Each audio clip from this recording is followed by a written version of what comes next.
si dieron, con Fabián, ¿ustedes dieron lo que es renta global y y renta cedular? ¿Vieron esa parte? No, la mencionó, pero no. Ah, bueno, No. la clase que viene les voy a hablar de eso, porque tiene también que ver con esto de la tasa, de la progresividad, como para que ustedes también entiendan esta parte. Bien, em, si ahora lo que vamos a hablar es más que nada de lo que es la distribución de la carga impositiva para después llegar a las tasas y después hacer el monto consumido, que es la parte que vieron que yo les dije, es la otra parte y es una de las partes más importantes de la liquidación del impuesto. ¿Por qué? Porque cuando ustedes hacen toda la liquidación de tener todos los ingresos, o sea, la ganancia bruta, para después obtener la ganancia neta de cada una de las categorías, tener las deducciones generales, de poder tomarse los quebrantos de ejercicios anteriores, tomarse las deducciones personales y llegar al impuesto, después viene la otra parte que es toda la del monto consumido y demás, que es sumamente importante porque es donde hay no el legislador, sino la administración, es donde van a ver si encuentran situaciones en las que ustedes como contribuyentes evadieron en la parte impositiva. Acuérdense que una cosa es eludir y otra cosa es evadir.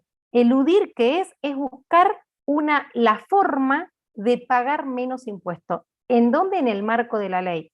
Dentro del marco de la ley, yo tratar de buscar de pagar menos impuestos. ¿Cuál sería el caso? Más fácil. Por ejemplo, en los gastos de mantenimiento presuntos o reales. Cuando yo realmente te estoy alquilando un departamento y realmente voy a hacer muchos gastos porque lo estoy acondicionando y tengo muchos gastos de mantenimiento y demás, obviamente que me va a convenir tomar gastos de mantenimiento reales que presuntos. Ahí estoy evadiendo, no, estoy disminuyendo mi base imponible, tomando una alternativa para poder deducirme un gasto, pero no estoy evadiendo el impuesto. Otra cosa sería que yo haga esto, tomar facturas apócrifas, tome gastos de mantenimiento reales cuando yo no los tuve, para que disminuir mi base impositiva, pagar menos impuestos y ahí sí evadí. Entonces ahí el fisco es donde después es lo que van a ver ustedes en teoría y técnica impositiva 2, la parte de lo que es del procedimiento tributario. ¿Está bien?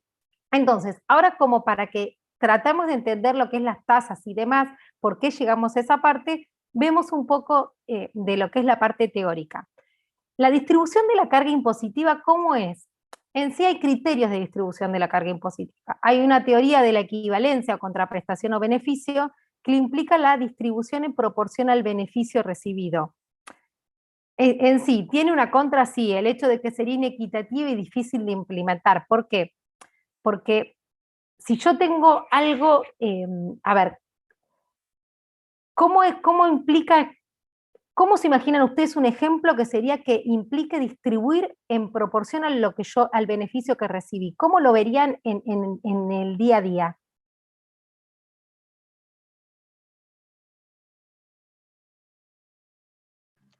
Creo que si yo compro dentro del impuesto a la ganancia,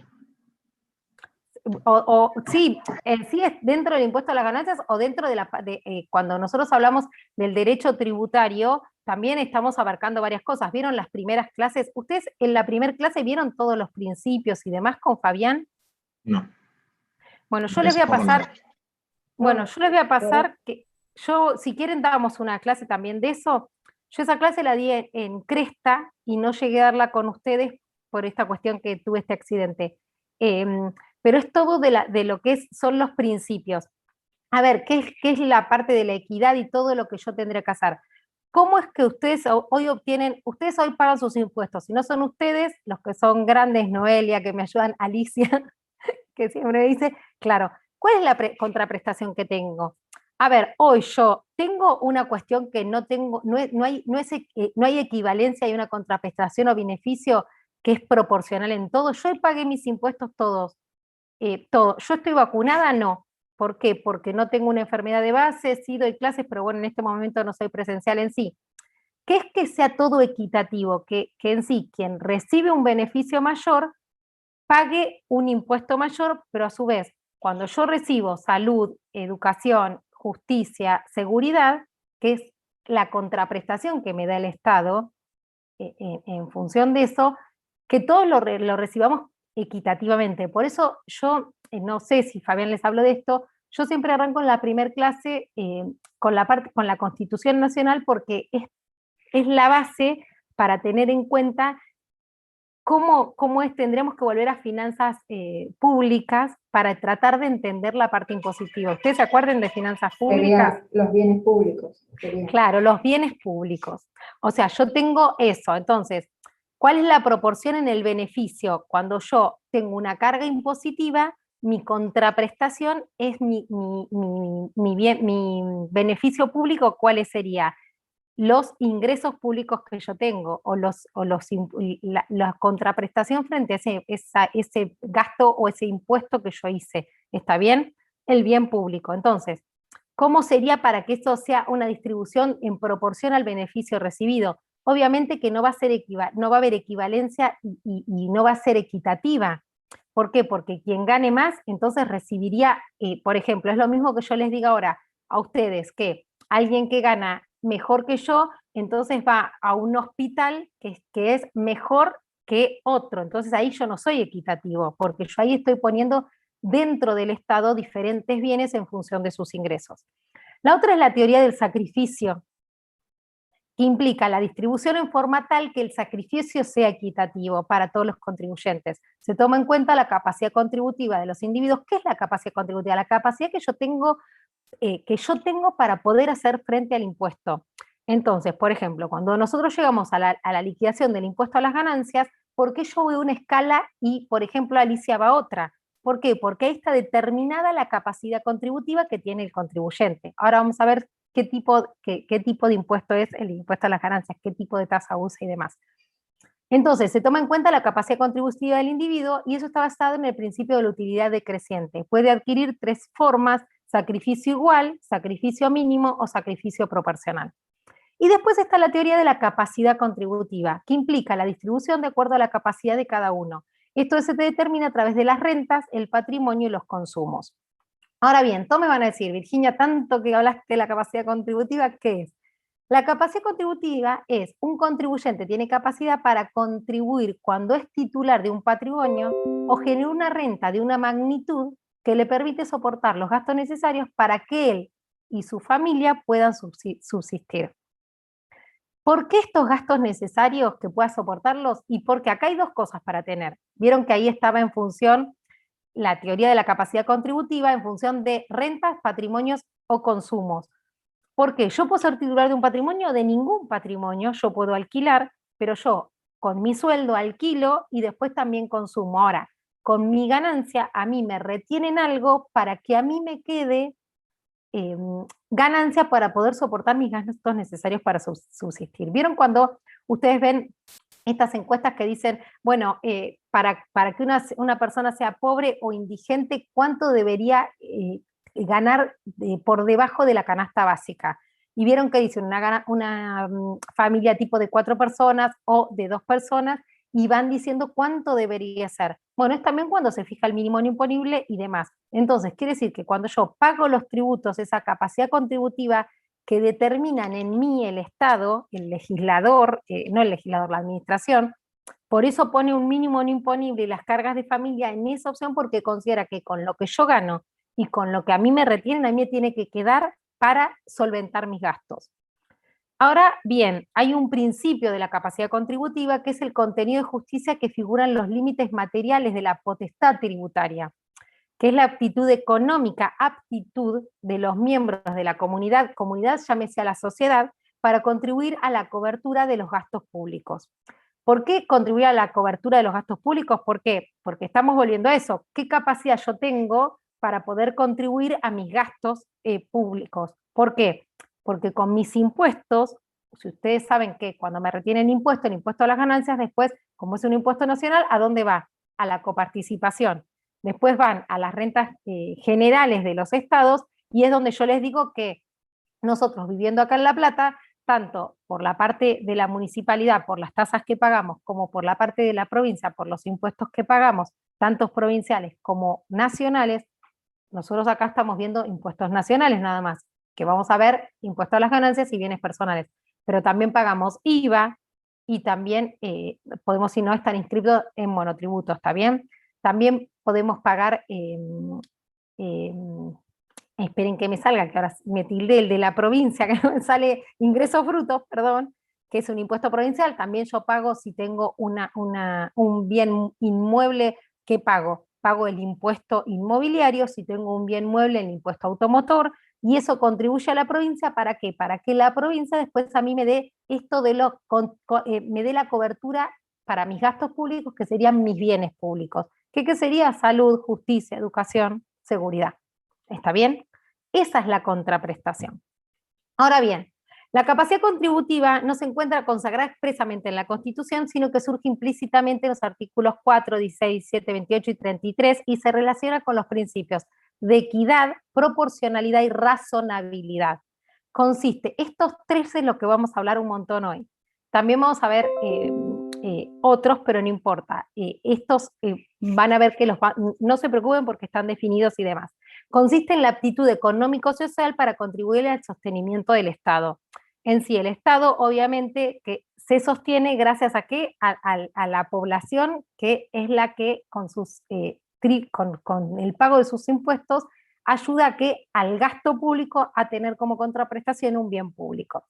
La capacidad contributiva es única de cada sujeto, o sea, yo tengo mi capacidad contributiva, Noelia tiene la suya, Micaela la suya, Patrick la suya, Alicia la suya, Bárbara la suya. ¿Por qué? Porque cada uno tiene la capacidad de poder, de acuerdo al sacrificio, porque también, si ustedes ven, puede alguno decir, Virginia, las teorías están entre sí relacionadas, sí, porque a ver, depende del sacrificio que haga cada uno. Hay veces que ustedes pueden decir, bueno, o la posibilidad que yo tenga de tener un trabajo o no. Yo podría estar acá como no estarlo. ¿Por qué? Para mí es un sacrificio que hago, sí, no estoy, por ejemplo, en estos momentos con mis hijos, pero bueno, también eso que hace, para que ustedes lo vean más fácil. Yo estoy ampliando mi capacidad contributiva. ¿Por qué? Porque yo tengo un trabajo y a su vez también soy docente. ¿Está bien? Bien. Entonces, no se reduce solamente a la apreciación económica del mismo, sino que a veces se conjugan fines extrafiscales, factores de conveniencia y justicia social para la imposición, siempre con razonabilidad. Obviamente que cuando decimos que se conjugan fines extrafiscales es que realmente no son para tener mayor carga tributaria o mayor recaudación, sino que es por ahí para otro fin. ¿Está bien? Bien. Obviamente que también en estas cuestiones ustedes saben que el Poder Ejecutivo ejecuta y el Poder Legislativo es el que es de donde emanan las leyes, obviamente por los representantes que nosotros como ciudadanos ponemos en el Congreso. Pero bueno, las leyes se aprueban con el Congreso, el Poder Ejecutivo las ejecuta y el Poder Judicial hace que se hagan cumplir. ¿Está bien? Entonces, ¿hay veces que puede haber alguna cuestión extrafiscal? Sí, puede haberla. Obviamente que tiene que estar todo fundamentado. Se manifiesta entonces en tres formas, esto que estamos hablando de lo que es la capacidad contributiva, en el consumo, en la renta y en el capital. Contiene y supera los aspectos de capacidad económica y o capacidad de pago. Para la Corte Suprema, la existencia de una manifestación de riqueza o capacidad contributiva es un requisito indispensable de validez de todo gravamen, la cual se verifica aún en los casos en que no se exige de que aquella que guarde una estricta proporción con la cuantía de la materia imponible. Ahí hay un fallo que es viejo, pero todavía está vigente, que es de Navarro Viola, que esto para algunos si le interesa y lo quiera leer, es como para que por ahí empiezan a entender un poco más de esto de lo que habla, de que fíjense que se manifiesta en las tres formas, tanto en consumo, renta y capital. Si nosotros lo vemos, vemos después que en las dos materias ustedes tienen los impuestos que abarcan estas tres formas, el impuesto al consumo en el IVA, en impuesto a la renta en bienes personales, en ganancias, perdón, y en impuesto en el capital en bienes personales. ¿Está bien? Bien, la Corte sostuvo también que si bien todo impuesto tiene que responder una capacidad contributiva, la determinación de diversas categorías de contribuyentes puede hacerse por motivos distintos de la sola medida de su capacidad económica. Eso también hay un fallo. Eso ahora lo vamos a ver. Esto de la capacidad contributiva, por eso yo le decía, ¿por qué en el impuesto a las ganancias tenemos escalas? ¿Por qué después hay un impuesto cedular? Eso también, si quieren, yo les puedo hacer un power y explicárselos para que lo entiendan. Entonces, la capacidad contributiva tiene 4 implicancias fundamentales, según Villegas. Héctor Villegas está en la bibliografía obligatoria. Requiere que todos los titulares de medios aptos para, que todos los titulares de medios aptos para hacer frente al impuesto deban contribuir en razón de un tributo o de otro, salvo aquellos que por no contar con un nivel económico mínimo quedan al margen de la imposición. Ustedes ahí ya tienen que ir pensando, ahí ya hay una cuestión, a ver si alguien me la dice. ¿Con qué me lleva esto? Miren, los voy a ayudar. Artículo 26 de la ley. ¿Qué es? Son exenciones. ¿Para qué hay exenciones objetivas o subjetivas? Eso sí lo vieron y está en el Power que se los dio Fabián. Para que un objeto sujeto esté exento, previamente, ¿qué tuvo que estar? Grabado. Agravado o alcanzado por el impuesto. Y después el legislador lo exime porque por alguna de las razones. Fíjense que acá esto es lo que le está diciendo.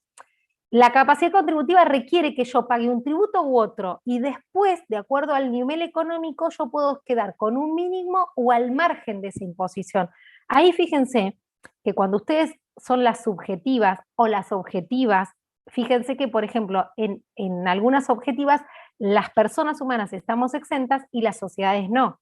Entonces, eso es lo que yo ya tengo que ir viendo, que ahí va viendo el legislador cuál es la capacidad contributiva y qué afecta en uno y qué en otro. El sistema tributario debe estructurarse de tal manera que los de mayor capacidad económica tengan una participación más alta en las entradas tributarias del Estado. Esto siempre cuando decimos que la carga tributaria caiga más en los que más tienen que en los que menos tienen. ¿Por qué? Porque también decanta que la capacidad contributiva de los que más ganan es mayor que de los que menos ganan, o de los que no ganan nada, ¿está bien? No pueden seleccionarse como hechos imponibles o bases imponibles circunstancias o situaciones que no sean abstractamente idóneas para reflejar capacidad contributiva. En ningún caso el tributo, conjunto de tributos que recaiga sobre un contribuyente, puede exceder la razonable capacidad contributiva de las personas, ya que de lo contrario se está atentando contra la propiedad, confiscándola ilegalmente. Fíjense, si ustedes leen los diarios, que eso también los ayuda un montón, a la parte que ahora justamente les tocó un año bastante, fíjense que se habla mucho de la inconstitucionalidad o si es confiscatorio el impuesto a las grandes riquezas. ¿Por qué? Porque si yo pago impuesto a las ganancias, fíjense, por ejemplo, también después podemos ver un fallo o algo, que eso lo vemos más cuando por ahí yo a veces les doy, cuando vemos las deducciones de cuarta categoría, me gusta explicarles los fallos y demás, pero bueno, ahora por ahí quiero que tengan un poco más de fundamento teórico para que lo entiendan, y después por ahí les voy a dar el fallo para que lo analicen. ¿Vieron lo que les conté el otro día? Esto lo que queremos decir es, a ver, si hay una doble imposición, si es jurídica o económica. La doble imposición tiene que ver en que si yo estoy pagando 2 veces el mismo impuesto, por ejemplo, cuando en las jubilaciones se paga impuesto, vieron que hubo un gran fallo, que bueno, lo que solicitaba era una diputada, que lo que solicitaba era que no le retengan impuesto a las ganancias en su jubilación porque ella ya había pagado impuesto a las ganancias. Era una diputada que obviamente tenía un sueldo en comparación a otros sueldos, a la media, mucho más alto y demás, pero bueno, en sí lo que ella argumentaba decía que era confiscatorio y que era inconstitucional porque ella supuestamente no debía pagar ese impuesto. Si ustedes ven ese fallo, que yo se los puedo pasar, el tribunal da vuelta y le da la razón. En sí, sin argumento, porque eso para que ustedes lo tengan en cuenta, ¿cómo analizo yo? El tribunal dice que sí, que no le van que se lo da a favor, que no le van a retener el impuesto a las ganancias. Obviamente que ustedes saben que cuando hay un fallo, por eso yo a veces les pongo algunos, ese fallo sienta precedencia. ¿Qué quiere decir con eso? Que una vez que yo estoy en la misma situación, no tengo que ir a la justicia, sino que con ese fallo a mí me lo tienen que respetar. A ver si alguien me lo dice. cuando yo pago impuestos ahora, ¿tengo que pagar impuestos a las ganancias cuando esté jubilada? Sí, porque sigue estando en la ley, ¿o no? No, pero a ver, ¿cómo me doy cuenta con lo que ustedes hoy ya saben que yo les di la clase pasada? ¿Qué argumento tengo para decir, pero Virginia, no estás pagando? Si a vos, ahí hay una cuestión. Si a mí hoy de mi impuesto, de mi sueldo, no me retuvieran, a mí me retienen, ¿está bien? Ganancias, ¿está bien? Pero después hay una cosa que el legislador me permite hacer en las deducciones. ¿Qué me puedo decir todo? Ah, sí, los aportes, la jubilación, todo. Los aportes. Entonces, si yo me los pude deducir, cuando yo me jubile, a mí lo que yo pagué hoy de aportes es supuestamente mi jubilación de años venideros, ¿está bien? Entonces, si esos aportes hubiesen pagado impuesto a las ganancias, está bien que a mí es confiscatorio, que no me retengan impuesto a las ganancias cuando yo me jubile, ¿está bien? ¿Están todos de acuerdo? Pero el fundamento es eso, ahí no hay doble imposición. Ahora, cosa distinta es si yo cuando tengo mi recibo de sueldo y cuando a mí, ¿cuál sería el caso que yo podría presentarme a la justicia? Que yo estuve siempre con un empleador que nunca tuve vieron que ustedes pagan, generalmente el legislador le hace la declaración jurada, ustedes le van reteniendo y hay un monto que es 1.500.000 al año y solo se presenta una declaración jurada informativa que sale con el CIRADIN. O sea, ustedes solamente cargan, el empleador carga sus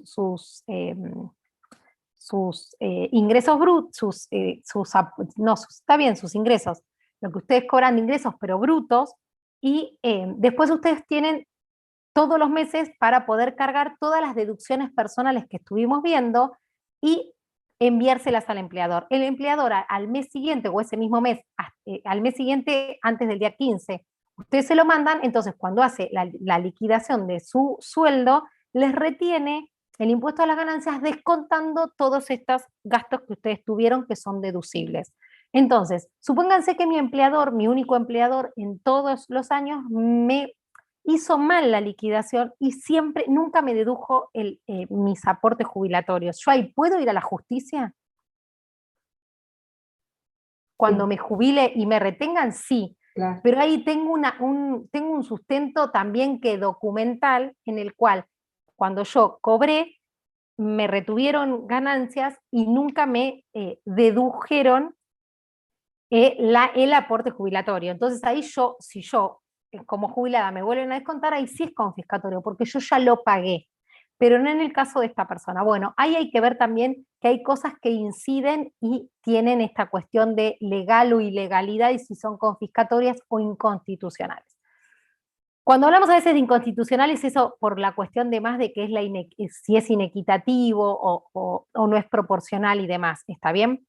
Bien, la Corte Suprema también, para la Corte, la existencia de una manifestación de riqueza o capacidad contributiva es un requisito indispensable de validez de todo gravamen, lo cual se verifica aún en los casos en los que no se haya exigido, de decir ahí, a ver, esperen que lo voy a achicar, en los que no se exige de aquella que guarde una estricta proporción con la cuantía de la materia imponible. Ahí también hay otro fallo. Puede ser que eso esté en la siguiente diapositiva. Bien, vamos a seguir. Si algo no entiende, ustedes me dicen. Ahora también con esto, con lo que es la parte de lo que es la capacidad contributiva y la distribución de la carga impositiva, cómo está distribuida y demás, tenemos también una cuestión de lo que es la neutralidad y el uso extrafiscal de la imposición. ¿Qué es la neutralidad y demás? Bueno, para eso también tenemos que previamente saber qué es la soberanía fiscal, que es la facultad o poder que tiene un Estado para establecer un sistema tributario. Conforme a este principio, cada Estado tiene amplias facultades para gravar todas las situaciones imponibles situadas bajo su poder de imperio, lo cual implica, en primer lugar, que el poder tributario se ejerce dentro de los límites territoriales sometidos a la soberanía fiscal. Por eso nosotros en Argentina pagamos por todo lo que tributamos en Argentina y los extranjeros, un no residente, paga por lo que también las ganancias obtenidas en el territorio argentino. Esto no obsta para que los hechos o actos que constituyan la hipótesis de incidencia de un tributo puedan producirse tanto dentro del territorio como fuera de él, razón por la cual las leyes tributarias deben establecer los criterios de vinculación entre la materia imponible y el poder fiscal. Esto también se los pongo porque está textual del libro de Villegas.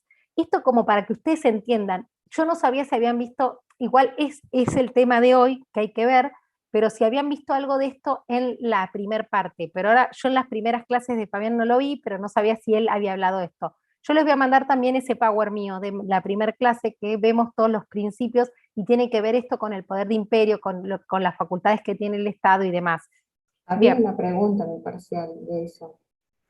Claro, ¿ustedes no lo vieron eso? No, No, por no. eso, en eso yo puse. Bueno, Yo puse, sí, lo de la Constitución y las normas elegí, porque cuando decía hablaba de esa imperio. pregunta la hice yo. Ah, pero no lo habíamos Pero dado. les digo eso por no qué. vimos nada. Bueno, no lo voy a tener en cuenta, porque si no lo dieron, no, pero generalmente cuando estamos en la parte teórica, esto es lo que más tenemos que ver, lo que son los principios y demás. Después vamos a ver también que en el artículo, todo esto está en la Constitución, qué poder tiene el Estado o no sobre qué cosas, sobre las importaciones o las exportaciones y demás. Eso se los voy a pasar ese Power, así lo tienen, porque es mi primer clase que doy siempre. Bueno, la neutralidad impositiva es el suceso que se produce cuando la acción de los distintos gravámenes fiscales no tienen efectos en las decisiones de consumo o producción, así como las asignaciones de recursos en una economía. Fíjense que puede haber cosas que les parezca como que me deben decir, Virginia, ¿de qué hablas? Pero fíjense que está hablando de capital, de patrimonio, de consumo, producción. Producción es lo que hace una empresa. Entonces, lo que está diciendo es cómo yo busco una neutralidad impositiva en ese aspecto. ¿Qué es la neutralidad impositiva? Es la característica con la que puede contar o no un sistema fiscal determinado. Esta característica se puede poner de manifiesto cuando los distintos gravámenes fiscales que componen dicho sistema fiscal no tienen efectos en otras variables en la economía. Otras variables que incluyen el consumo privado, la producción, así como la propia asignación de los recursos en el sector privado. Por ejemplo, miren esto, hay neutralidad impositiva cuando los impuestos indirectos sobre el consumo no tienen efecto alguno en el consumo registrado. Entonces, respecto al impuesto directo sobre el consumo, existe una neutralidad impositiva. ¿Qué quiere decir? Hay una neutralidad en que, por ejemplo, miren esto, ¿se ven el IVA fácilmente? Sí. Vieron que el IVA, que es un impuesto al valor agregado, por cada etapa que yo voy pasando tengo una carga tributaria. Empieza en sí por la parte primaria, o sea, toda la parte de, por ejemplo, el agricultor y demás, tiene su producción en 100, la vende. ¿A cuánto la vende? A su producción de 100 más el valor agregado 121. A la siguiente etapa productiva, a la segunda, ya ese producto, ¿cuánto está? 121. A lo cual le agrega valor, y supónganse que está 200, y a su vez cuando lo vende, si el precio es 200, va a estar 200 más el valor agregado, que es el impuesto. Cuando llega al final de la etapa productiva, el valor total es el valor del bien más el 21%, que ¿sobre quién recae? Sobre los consumidores. Nosotros somos los que los pagamos. Pero si ustedes ven, nosotros lo pagamos, pero entre las empresas, solamente la empresa es un intermediario. ¿Por qué? Porque lo van a ver en el año que viene, tuvo un débito y tuvo un crédito. Entonces ahí compensa o no, paga o no, pero el que pagó el impuesto es el consumidor final. Entonces es un impuesto, lo que está marcando acá es, si es un impuesto directo que recae sobre el consumidor, que los impuestos indirectos que tengan no tengan mayor recarga sobre eso. Entonces que haya una neutralidad. Entonces, ¿qué quiere decir? Que los impuestos indirectos que tienen las empresas no recaigan sobre lo mismo para que sea neutro. ¿Está bien?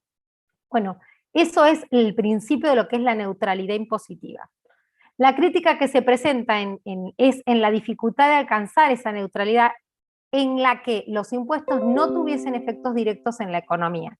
Para varios economistas, la neutralidad impositiva es como una utopía. ya que de una u otra forma los impuestos son una carga económica que debido a los gastos del Estado deben afrontarse de forma obligatoria. Entonces, de esta forma, debido a la imposición, también concluyen con que dicha imposición tiene efectos en la economía debido a que es una carga económica que el contribuyente debe financiar reduciendo su poder adquisitivo y su nivel de renta. Es muy difícil alcanzar la neutralidad, pero para llegar a esto, ustedes tienen que saber que existe para después, cuando hay una situación, supónganse que después estemos viendo y todo, buscar un ejemplo y decirme, Virginia, en esto se ve la neutralidad. Y bueno, ¿y por qué también está el uso de lo extrafiscal? Porque está muy aparejado. Lo que es la cuestión política cuando, por ejemplo, sale a ver, como para que ustedes sepan, el impuesto a los bienes personales, si ustedes me dicen, es confiscatorio, es doble imposición, y el impuesto a, que ahora ya no está más, que estaba hasta el año pasado, ay, no me sale, ay, qué mal que estoy hoy, tengo un dolor de cabeza que no saben lo que es, pues estoy toda dura. Bueno, esperen, ya me va a salir, no importa. Alicia, o alguno que me ayude. Ay, por Dios. Yo había leído, y ganancia mínima presunta, pero no. Ganancia mínima presunta, gracias. Uy, por Dios, se me hizo una cosa. A ver, ganancia mínima presunta eran los sujetos muy parecidos a lo que pagabas entre bienes personales y también ganancias. Entonces, si ustedes pensaban cuando salió el impuesto a la ganancia mínima presunta, era un impuesto que salió como que iba a ser de necesidad y urgencia por un término de un año. Bienes personales también salió por un impuesto de necesidad y urgencia en 1997, también fue por un año. Después, por 10 años, en el 2007 lo prorrogaron y olvídense, lo van a prorrogar un montón más. Y si ustedes ven, es lo que yo siempre les digo, cuando nosotros tenemos un sueldo, nos retienen ganancias, y después yo con lo que me queda, ¿qué hago? ¿Consumo o invierto? Si yo invierto en una casa o invierto en un plazo fijo o invierto en lo que sea, después de eso pago bienes personales, además de ganancias por lo que tengo de eso. ¿Por qué? Porque si yo un inmueble que me compro lo alquilo, pago ganancias por ese alquiler. Y a su vez, después pago ganancias por el valor fiscal que tiene pago bienes personales por el valor fiscal que tiene ese inmueble. Entonces, yo digo, ¿por qué me retuvieron ganancias? Bueno, eso ni yo todavía. Bueno, hay cosas como ¿Y que... tu pago inmobiliario también? O sea, ¿Qué? por más que sea provincial, ahí no tendrían que estar también separados o pueden tener la facultad de esto de las provincias de, digamos, cobrar No, ahí les sobre voy a pasar ese, Paula, análogo. porque no, la Constitución en el artículo 4 le delega potestades, la nación le delega potestades a las provincias y las provincias después a los municipios. Por eso vos después tenés la Constitución nacional, tenés constituciones provinciales y después también tenés municipales. Entonces, este poder de imperio que tiene el Estado es también delegable la facultad. Fíjense que, por ejemplo, el Estado, ¿qué delegó en las provincias? Que no sea impositivo, ¿eh? Educación. La autonomía. Muy bien, la educación. Sí, también obviamente que tenés que ser autónomo para poder ejercer esas potestades y tener esas potestades y poder ejercerlas. Pero sí, la educación. Entonces, ¿qué quiere decir? Educación, seguridad. Entonces, para vos tener educación, por eso, por ejemplo, hoy hay unas provincias que sí hay educación, por ejemplo, presencial y en otras no. ¿Por qué? Porque la facultad que tiene cada estado provincial, el Estado nacional lo delegó. Entonces, cuando sale el decreto de necesidad de urgencia, esto es sumamente, cualquier cosa que hagan, ustedes el día de mañana si quieren hacer una especialización, un doctorado, estudiar cualquier cosa, van a tener derecho constitucional. Yo en un momento decía que ya lo tuvieron, ustedes empezaron y dieron en el primer año derecho constitucional. Hoy díganme si no pensaron para qué tenían esa materia. Bueno, esa materia es sumamente importante, se dan cuenta después. ¿Por qué? Porque para poder entender hasta el día a día que tenemos, hoy hay un decreto de necesidad y urgencia que el Estado Nacional emite, pero fíjense que ponen determinadas medidas a la pandemia que después las provincias pueden acatar o no, porque por esa facultad de imperio que tienen cada uno de los estados que La Constitución, están en la Constitución Nacional, que el Estado Nacional delega en la provincia. Es nada más ni nada menos que por eso. Entonces, sí, No, una pregunta. En el caso del IVA, si sí. hacemos, teniendo en cuenta que la gente de menos recursos generalmente gasta todo, no ahorra. No, Si hacemos un porcentaje entre lo que pagan de IVA y su salario, el porcentaje sería más alto que las personas de más ingresos. sí, totalmente. Por eso, si ustedes ven que hay un montón de situaciones en eso. Yo, por ejemplo, hace 2 años mi hijo mayor es celíaco. Vieron que hoy escuchan mucho más eso, de que, por ejemplo, hay personas celíacas, intolerantes, todo. ¿Qué pasó con eso? Me van a decir, Virginia, ¿qué tiene que ver? Sí, tiene que ver. En sí, el IVA está exento, ustedes saben que la leche fluida y en polvo, la harina, los bienes de primera necesidad están exentos, ¿está bien?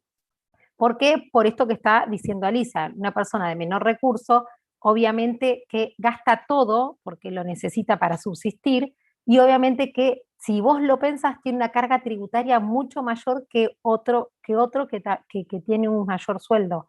¿Por qué? Porque gasta todo. Fíjense que con eso, ¿qué pasó? Las empresas, ante la gran carga impositiva que tienen, si ustedes ven, hay estudios de eso y Argentina está en el 3er país del mundo con la mayor carga tributaria sobre sus ciudadanos. Si ustedes ven eso, ¿qué hicieron las empresas? Van bajando ¿qué cosa? La calidad de sus productos. Entonces, cuando vos ibas antes a la panadería, el pan está exento, eso lo van a ver porque es súper loco. El pan está exento cuando yo voy y lo compro en la panadería, pero si yo, por ejemplo, hoy contrato un catering para mi casa y el cual, vieron, están los pancitos que me ponen, ese pan está grabado. ¿Por qué? Porque es un complemento del otro. En sí, los bienes de primera necesidad están exentos solos, no cuando son un complemento de otro. ¿Está bien? Si ustedes lo piensan, está bien. ¿Por qué? Porque en un catering, pero bueno, más de una vez se puede hacer algo que esté acompañado con un pan en un comedor y ahí está grabado y está mal. En un comedor, cuando estoy hablando en un comedor escolar, cuando debería estar exento, ¿está bien? Bien. Entonces, ¿qué pasó? Las empresas, ante la gran carga impositiva, empezaron a bajar la calidad de sus productos. Entonces, si ustedes ven, la harina 4 ceros, que era antes la que usaban todos, estaba exenta, después pasó a estar grabada y está exenta la 000. Entonces, si ustedes ven, la calidad de la harina no es la misma. A la sociedad hay un montón hoy de personas con problemas de tolerancia o digestivos y demás. ¿Por qué? Por las diferentes calidades que se están usando, porque tienen que ver con esto, con la carga impositiva para usar un producto. Pero sí, es eso, es perfecto lo que decís.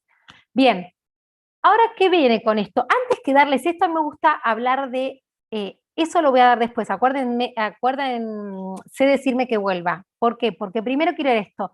Yo esto en un momento antes le iba a poner la estructura de la imposición de alícuotas. A mí esto siempre me gusta darlo, hoy lo vamos a ver así, y después yo tengo otro power que lo vamos a dar otra clase con el primero y esa que se los voy a mandar, que les hablo de lo que es la renta global y la renta cedular, para que ustedes entiendan bien esta cuestión.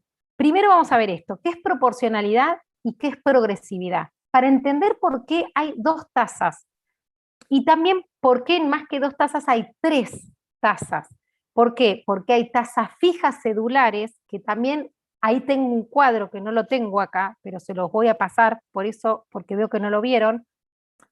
¿Por qué? Porque cuando yo tengo una tasa, cuando tengo un impuesto cedular que es a una cédula, tengo justamente, yo quiero que ahí sea progresivo el impuesto y tiene una tasa fija, tengo una tasa, después tengo para las sociedades otra tasa y después tengo a su vez una tasa progresiva para, de acuerdo a la capacidad contributiva de cada contribuyente para las personas humanas y sucesiones indivisas. Por eso es la relación.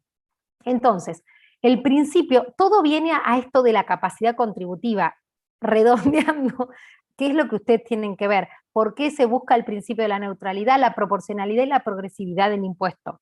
La proporcionalidad, este principio requiere que el monto de los gravámenes estén en proporción a las manifestaciones de capacidad contributiva de los obligados a su pago. No prohíbe la progresividad de los impuestos. ¿Un impuesto qué quiere decir? Puede ser progresivo el impuesto. ¿Qué es un impuesto progresivo? Que vaya aumentando su alícuota, que es como está pasando en Argentina. Si ustedes lo ven, el impuesto a las ganancias, ustedes pueden decir, ay, pero Virginia, en las rentas de las sociedades bajó. No, no bajó, porque siguen pagando el 35%. Lo que pasa que ahora paga el 30% la sociedad, y si la sociedad distribuye dividendos, paga 13% el accionista, que le retiene como pago único la sociedad, y si ustedes suman esos dos, son el 35% que pagaban antes. ¿Por qué? Eso cuando veamos sociedades se los voy a explicar bien, que antes eran no computables. ¿Por qué? Porque si la sociedad pagaba impuesto, que vamos a ver cómo lo paga, que es sobre, cuando nosotros hacemos en un estado de resultados, vieron que llegamos a una utilidad antes de impuestos, sacamos el impuesto y llegamos al resultado del ejercicio. Bueno, ese impuesto no es el que se paga, porque de ahí vamos a hacer la liquidación de la parte impositiva. O sea, nosotros tenemos un impuesto contable, por decirlo de alguna manera, que es el 35% dentro de mi estado de resultados, y después tenemos un impuesto impositivo, que es el que vamos a calcular. ¿Por qué? Porque tenemos deducciones, que nosotros tomamos como gasto, y por ejemplo a veces el legislador no nos lo permite y lo tenemos que sumar, o nos lo permite y lo tenemos que restar. Entonces, hay cuestiones que vamos a llegar por eso al resultado impositivo, a tener la que es la base imponible para poder aplicarle la alícuota y pagar el impuesto, que no siempre es lo mismo que tenemos en el estado de resultados. Entonces, esto de la progresividad del impuesto es que sean progresivos. Sí puede ser progresivo un impuesto porque puede ir aumentando, ¿está bien? Pero no es distinto a lo que es la progresividad en sí. La proporcionalidad está dada por una alícuota constante, mientras que en la progresividad, a medida que aumenta la base imponible, aumenta la alícuota. El artículo 4, fíjense, Virginia, me van a decir, qué hincha, de la Constitución Nacional dispone que el Tesoro Nacional está conformado, entre otros recursos, por las demás contribuciones que equitativa y proporcionalmente a la población imponga el Congreso Nacional.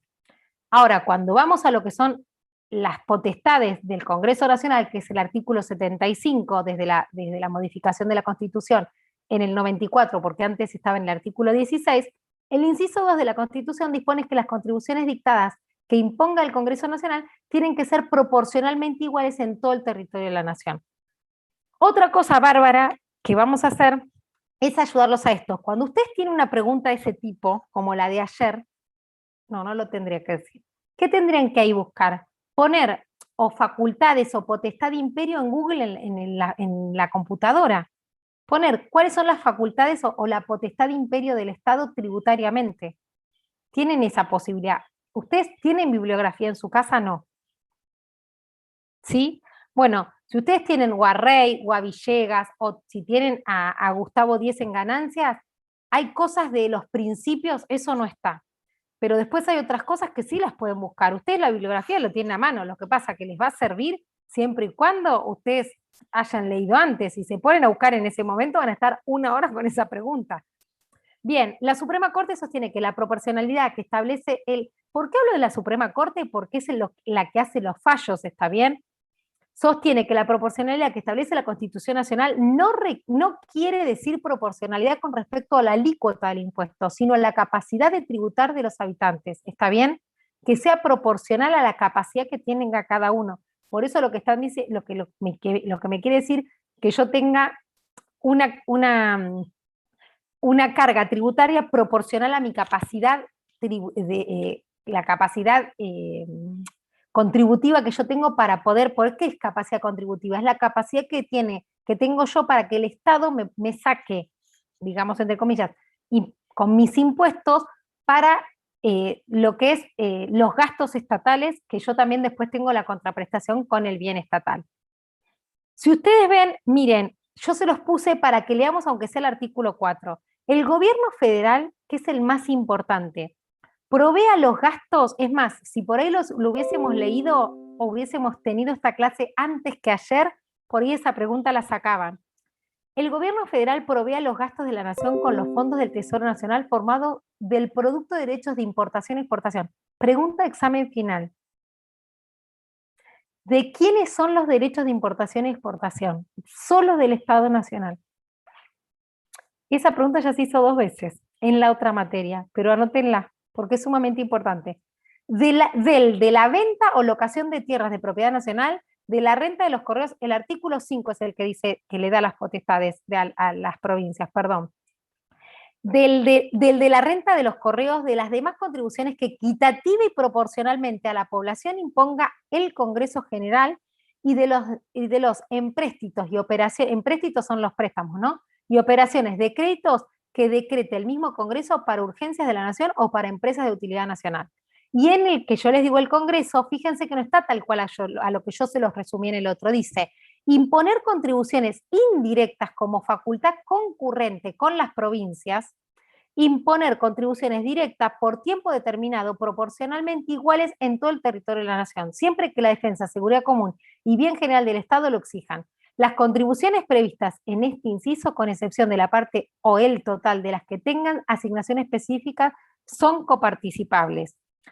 Una ley convenio sobre la base de acuerdos de la Nación, qué sé yo, esta es la parte que me interesa, el otro párrafo. La distribución entre la Nación, las provincias y la ciudad autónoma de Buenos Aires, ahí faltó autónoma, pero es la ciudad de Buenos Aires, por eso es autónoma, y entre estas se efectuará en relación directa las competencias, servicios y funciones de cada una de ellas, contemplando criterios objetivos de reparto, será equitativa, solidaria y dará prioridad al logro de un grado equivalente de desarrollo, calidad de vida e igualdad de oportunidades en todo el territorio nacional.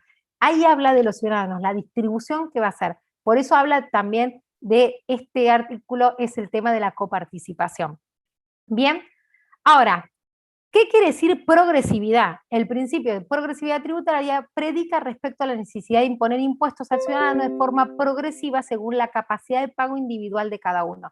Fíjense que no es más ni menos la capacidad de pago, la capacidad contributiva que tiene, es la misma definición que venimos de antes. Un impuesto justo es aquel que resulta, que consulta la capacidad económica de cada uno de sus ciudadanos, de manera de que aquellos ciudadanos con más recursos deben contribuir más que aquellos con menos recursos. En aplicación de este principio, el impuesto se impone progresivamente según los ingresos o el patrimonio del ciudadano, así que entre más alta será el porcentaje de contribución. En una tributación lineal, tanto ricos como pobres pagan el mismo porcentaje de impuestos, por ejemplo el 30%, y así en valores absolutos, es lo que acaba de decir Alicia, el más rico paga más, pero sigue contribuyendo en la misma proporción que el más pobre, el 30%.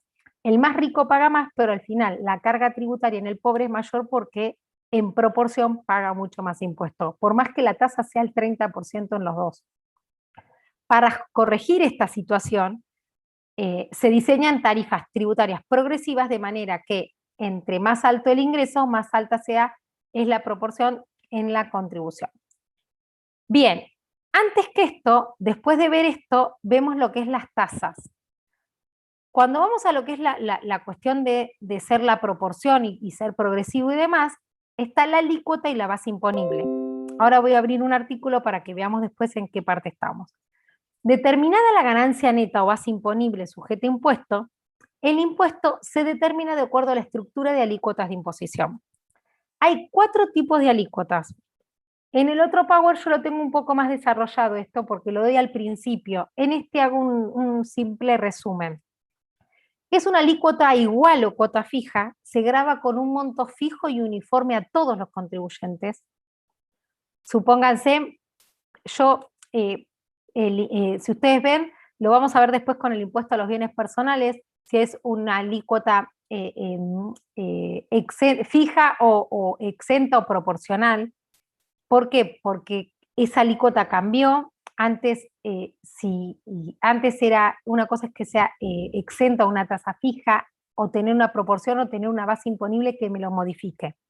No me voy a meter con eso, porque les voy a explicar eso y prefiero ver monto consumido.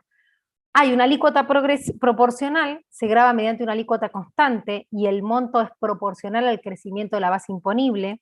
Ejemplo de eso, ¿quién es? Es ganancias, IVA, transferencia de inmuebles. Transferencia de inmuebles, cuando hablo, es el ITI. ¿Por qué? Porque es una tasa del 1,5% sobre la base de que el valor fiscal del inmueble. ¿Está bien? Entonces es una tasa proporcional. ¿Por qué? porque el valor del inmueble, si son diferentes los valores de los inmuebles, la tasa está en proporción a ese valor. Después hay una alícuota progresiva, que hay dos, son progresivas continuas o progresivas por escalas. Continuo es a cada aumento de la base imponible le corresponde un aumento de la alícuota. Por escalas es a cada escala le corresponde un importe fijo más una alícuota sobre el excedente. ¿Quién está ahí? Ganancias. Ganancias, sí.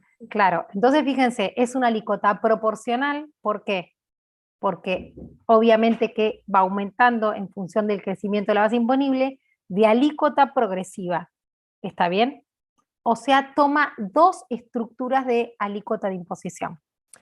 O por categorías, a cada categoría le corresponde una alícuota. Eso sería si en ganancias, por ejemplo, tuviéramos en la categoría 1 una alícuota, en la categoría 2 otra alícuota, en la categoría 3 otra alícuota, ¿está bien?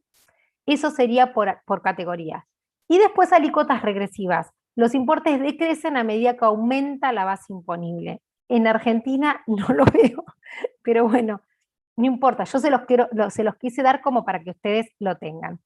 Voy a dejar de compartir esto y yo lo que no sé si yo lo hago, a ustedes lo siguen viendo, me parece que no, porque la vez pasada me dijeron, Virginia, no lo vemos.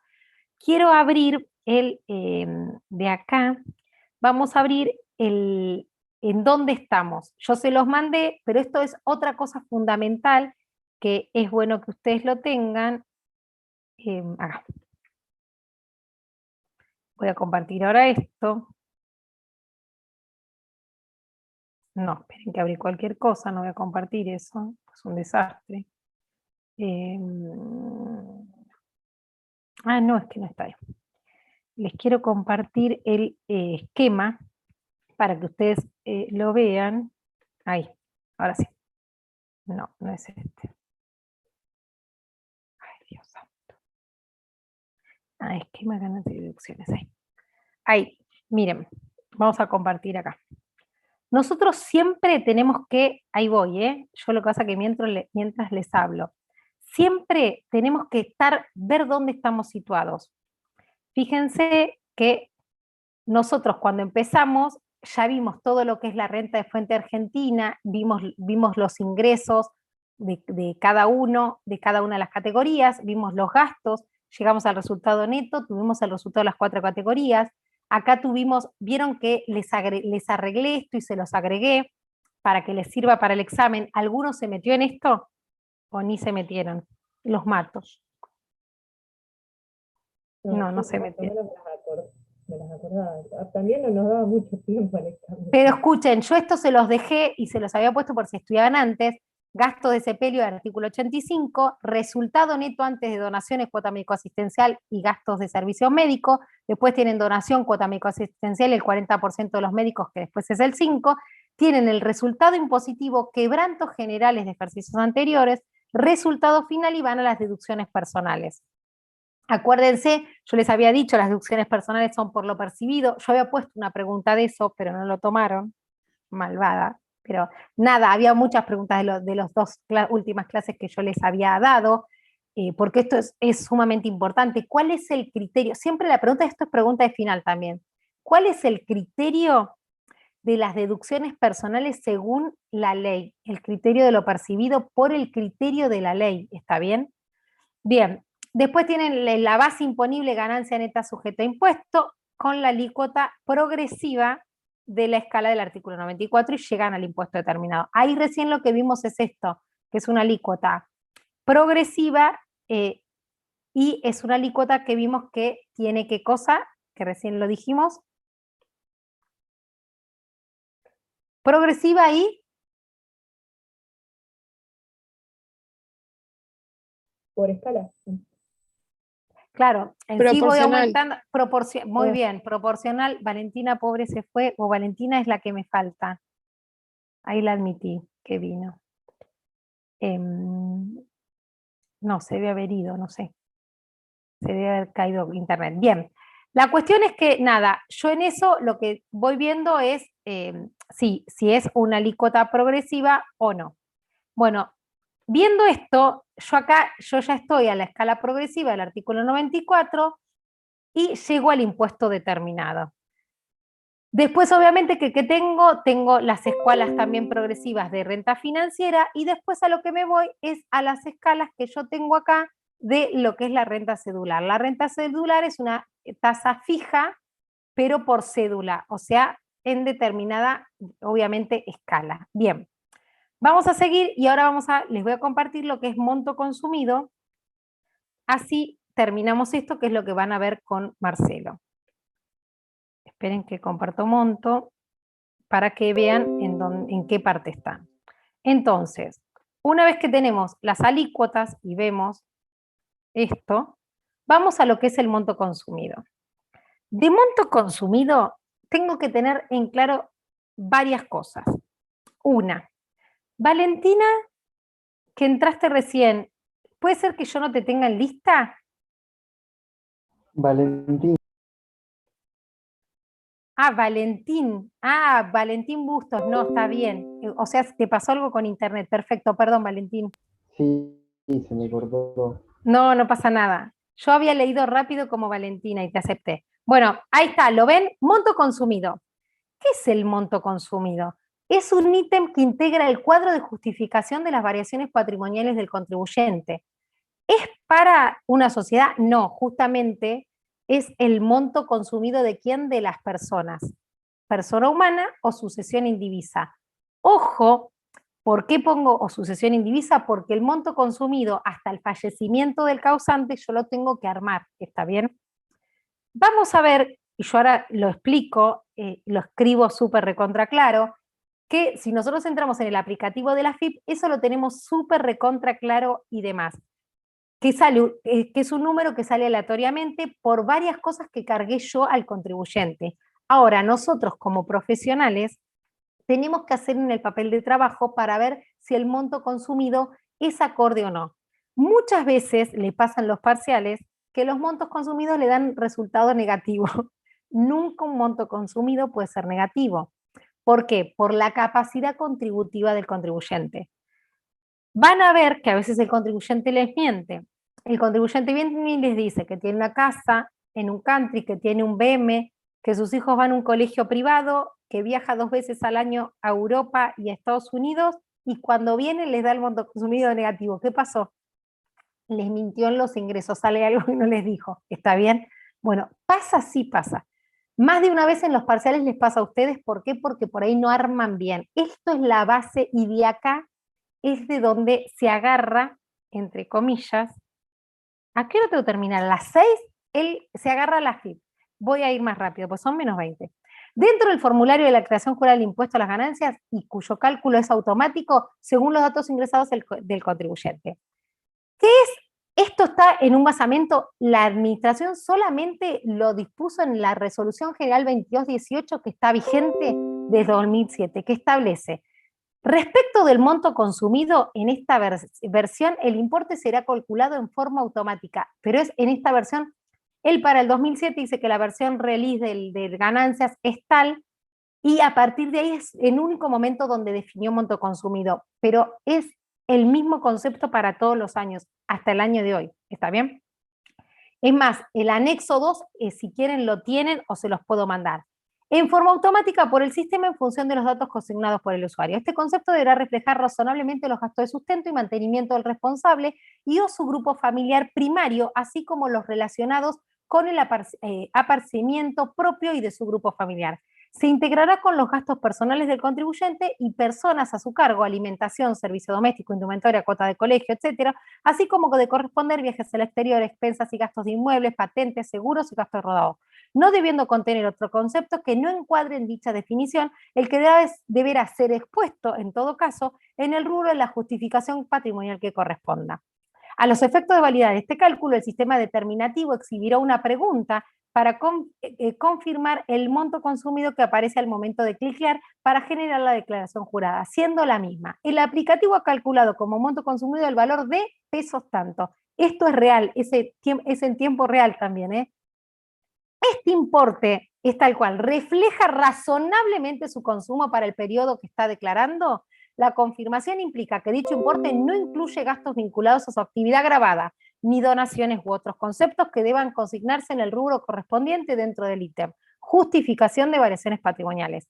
En el caso de no reconocer dicho guarismo, el aplicativo no permitirá la generación de la declaración jurada hasta que sea confirmada la cifra que refleja dicho concepto. Por eso es tan importante el monto consumido, porque ahora después vamos a ver que por tanto la ley de impuestos como en el decreto reglamentario como la ley de procedimiento tributario es el fisco donde tiene ahí la situación para ir en contra del contribuyente.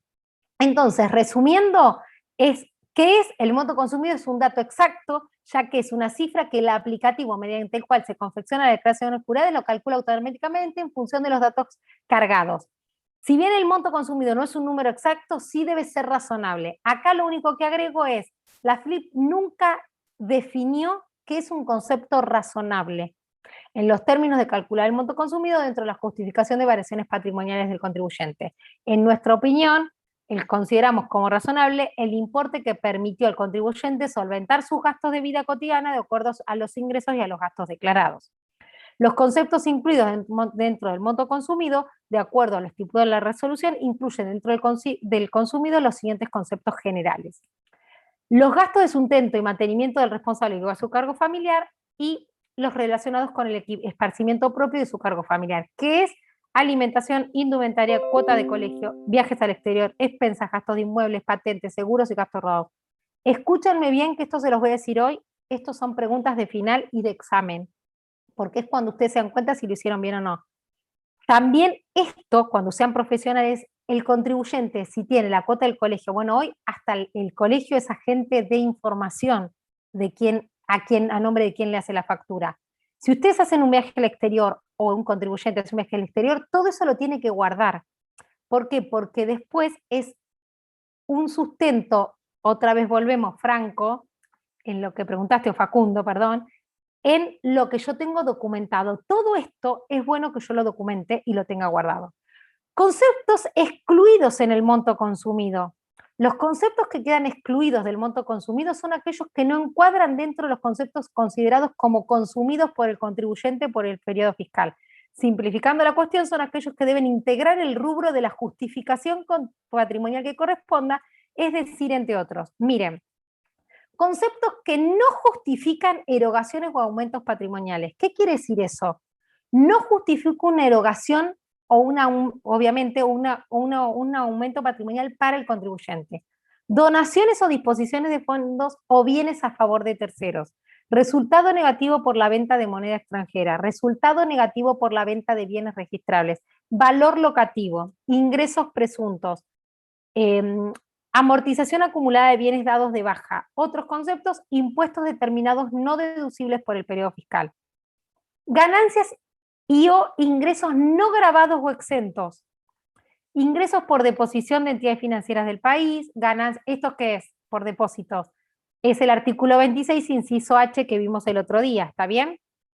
El interés de un plazo fijo o el interés de un plazo fijo, ¿todos? No, el interés de un plazo fijo en pesos sin cláusula de ajuste, ¿está bien?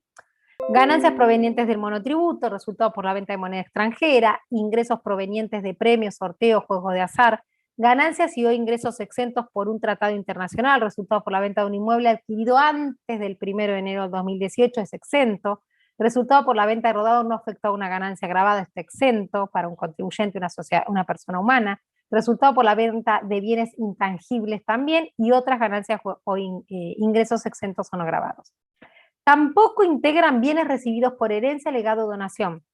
Tampoco gastos que no implican erogaciones de fondos. ¿Quiénes son? Las amortizaciones de bienes de uso. Del artículo 89, excepto las que correspondan a renta de tercera categoría. ¿Por qué? Porque las de tercera categoría no se liquidan acá. Recuerden que si una persona humana tiene una renta de tercera categoría, eso tiene que ir, obviamente, por afuera. Deducción de gastos por regalías, el artículo 90, que es el que vimos, que es el único que podemos deducir. El artículo, ¿se acuerdan cuando vimos las regalías de la segunda categoría? También entrarían acá. Conceptos que justifican erogaciones y aumentos patrimoniales, amortizaciones del ejercicio de la tercera categoría correspondiente a empresas unipersonales que no implican erogaciones, pero sí justifican un aumento patrimonial. Ojo con eso, una cosa es que no impliquen una erogación y otro que sí un aumento patrimonial, que es a donde va la FIP, la administración, a ver qué es lo que yo tengo. amortizaciones del ejercicio de tercera categoría correspondiente a sociedades simples u otros conceptos. La determinación, esto no lo voy a ver, y acá está, es lo que me interesa. Ustedes van a tener columna 1 y columna 2, ¿está bien? Esto es lo que ustedes tienen que armar del monto consumido. Van a tener el total, van a ver que van a arrancar y van a poner otros conceptos que no justifican erogaciones y aumentos patrimoniales. Son los descriptos que hicimos hoy. Resultado impositivo del periodo quebranto. ¿Está bien? ¿Ese cuál es? Es el resultado que me da a mí del ejercicio. ¿Está bien? Y del resultado impositivo, impositivo. ¿Vieron el que yo les mostré? Ay, pobre a Catalina también se le fue. Bien, ganancias o ingresos exentos o no grabados. Bienes recibidos por herencia, legado o donación. Fíjense que son todos los que yo nombré antes. Gastos que no implican erogaciones de fondos correspondientes a cada categoría. Otros conceptos que justifican erogaciones y aumentos patrimoniales que incluyen amortización de cada categoría.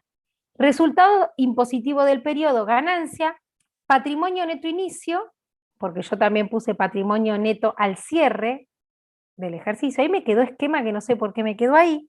Se ve que cuando lo pegué me quedó. Y acá el monto consumido sale por diferencia.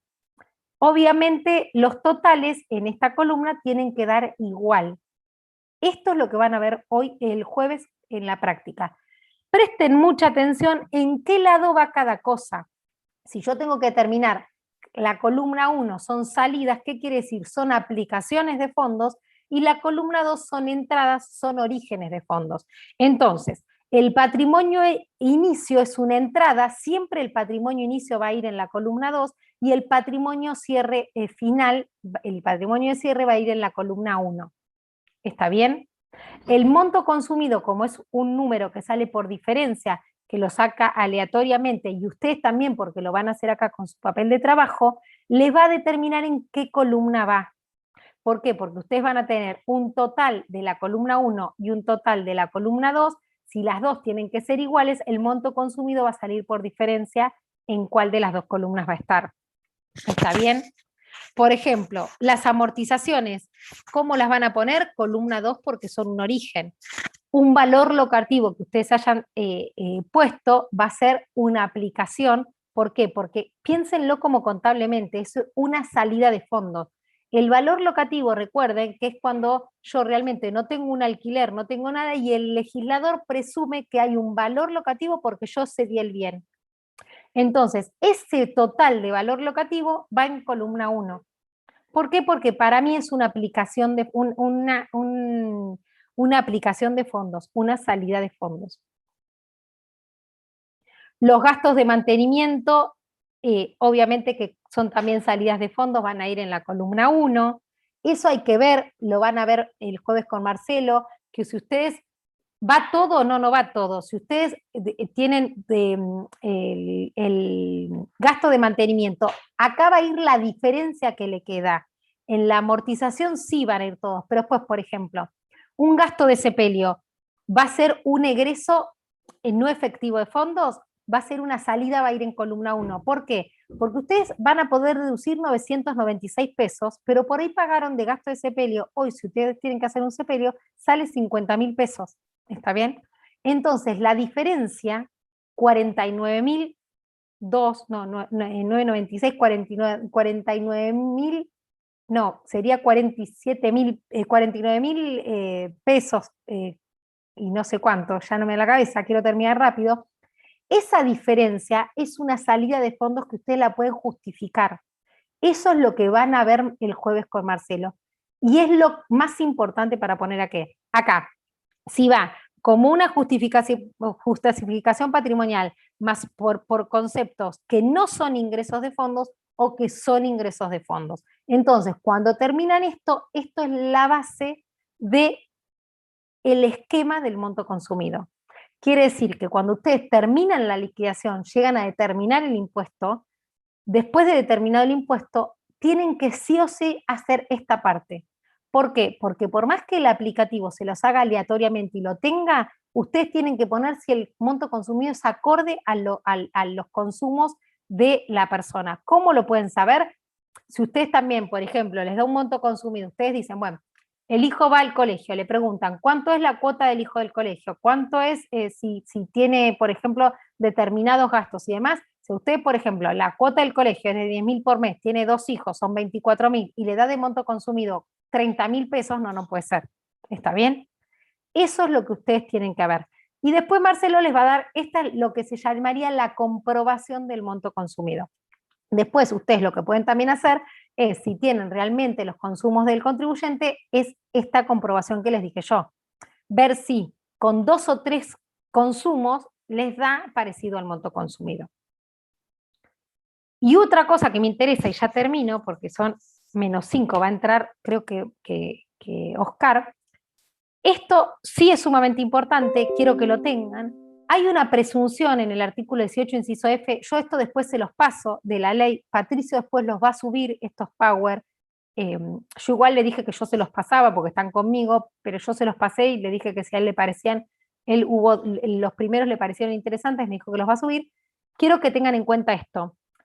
Hay una presunción que establece la Ley de Procedimiento Tributario en el artículo 18 en cuanto a los incrementos patrimoniales no justificados en el esquema. ¿Qué son? Dice el artículo 18, los incrementos patrimoniales no justificados representan 1 en el impuesto a las ganancias, 2 viene IVA, 3 habla de todos los impuestos. Yo solamente le puse el que nos interesa ahora, ¿está bien? Ganancias netas determinados por un monto equivalente a los incrementos patrimoniales no justificados más un 10% en concepto de renta dispuesta o consumida en gastos no deducibles. Quiere decir que me presume un 10% de eso. Tengo que pagar de impuesto.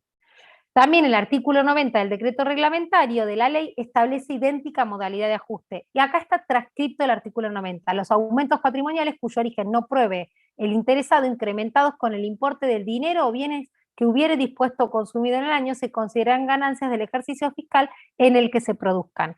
Quiere decir que considera esto que yo no puedo ver, determinar, lo considera ganancia. A ver, esperen que en el chat me están diciendo algo. Profe, no quiero que me maten mis compañeros, por eso le mando por privado, pero... Ah, no te preocupes, tranquila. Gracias. Listo, no pasa nada. Bueno, hasta acá, ¿entendieron? Hoy es una clase mucho más teórica. Les voy a mandar mi primer clase.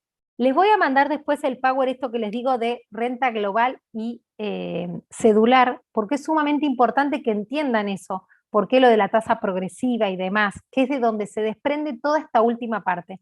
Y bueno, de monto consumido, lo que más tienen que tener en cuenta cuando vean con Marcelo mañana es, además del esquema, ubicar cada uno de estos, o sea, cuáles son los conceptos que no justifican, las ganancias o ingresos no grabados, exentos y demás, los recibidos por herencia legado, los gastos que no implican erogación y los que justifican erogación. Entonces, ahí es cuando ustedes ya tienen todo en claro, están tipificados, eso es lo que tienen que tener súper claro para hacer la determinación del esquema del monto consumido. ¿Está bien? ¿Alguna otra pregunta? ¿Alguna duda? Siendo las y 57, ¿alguien quiere preguntar algo? Escúchenme, la clase que viene, a ver, ¿qué les parece? ¿Quieren ver el parcial en un minuto? Que yo les dé cómo sería la solución y ver tanto en el multiple choice como en el escrito, cómo tienen que pensarlo. Sí. La semana Bien. que viene, ¿qué semana de Estaría finales bueno. tenemos clase? Como ustedes quieran. Díganme en 2 minutos, ¿muchos rinden la semana que viene y rinden miércoles, jueves o viernes?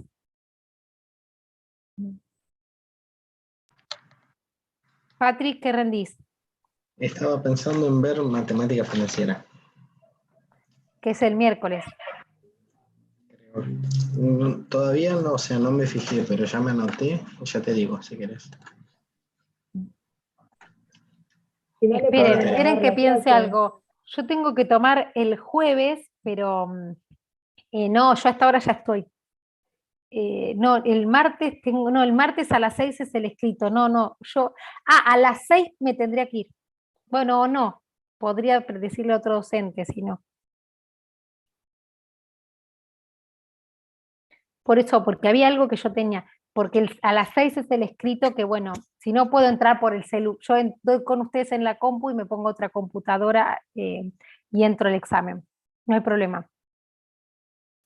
Díganme, bueno, me lo mandan por chat, bueno, porque por las dudas se va a cortar. Yo lo que haría, yo tampoco tengo problema, yo lo que haría, si no lo que podemos hacer, a ver, en el cronograma no vi, esperen que voy a ver un segundo el cronograma y a ver qué dice, si hay clases o no.